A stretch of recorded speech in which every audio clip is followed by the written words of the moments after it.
মাঝে মাঝে দেখবেন নিজের মধ্যে কেমন যেন একটা হাহাকার, কেমন যেন একটা শূন্যতার অনুভূতি সৃষ্টি হয়। মনে হবে সব কিছু থেকেও কি যেন নেই, সবার মাঝে থেকেও নিজেকে মনে হবে বড্ড একা। এই অনুভূতিগুলো স্পেশালি তখনই হয় যখন আপনি অনেক দিন ধরে আপনার রবকে ভুলে থাকেন, কিংবা আপনি রবের ইবাদত তো করছেন বাট পূর্ণ মনোযোগ দিয়ে করছেন না, দায়সারাভাবে খুশুখুজুবিহীন সালাত আদায় করছেন। যখন আপনার রাত দিন পার করছেন নিদারুণ এক উদাসীনতায়। প্রকৃতপক্ষে আমাদের সবার হৃদয়ে একটি অপূর্ণতা, একটি শূন্যতা রয়েছে, যে শূন্যতা আল্লাহ ছাড়া দুনিয়ার অন্য কিছু দ্বারা পূর্ণ করা সম্ভব না। তাই নিজের এই অসহায়ত্বের করুণ মুহূর্তগুলোতে আল্লাহর কাছে নিজেকে পরিপূর্ণ সঁপে দিন। যেভাবে সম্ভব নীরবে, ফুপিয়ে অথবা হাউমাউ করে আল্লাহর দরবারে ইচ্ছে মতো কাঁদুন।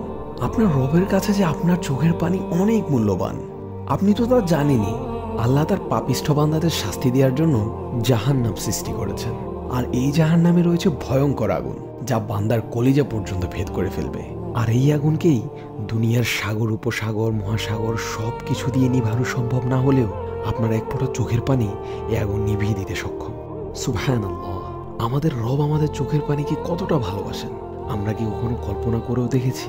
তাই দুনিয়ার খারাপ লাগা, কষ্টকর, বেদনাদায়ক মুহূর্তগুলো যেন আমরা গান শোনা, মুভি, সিনেমা দেখা, কাছের কারোর সাথে শেয়ার করা, এগুলোর পরিবর্তে আমাদের অশ্রু দিয়ে আল্লাহর সাথে শেয়ার করি।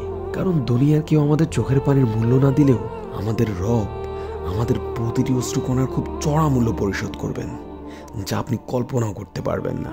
ফি আমানিল্লাহ।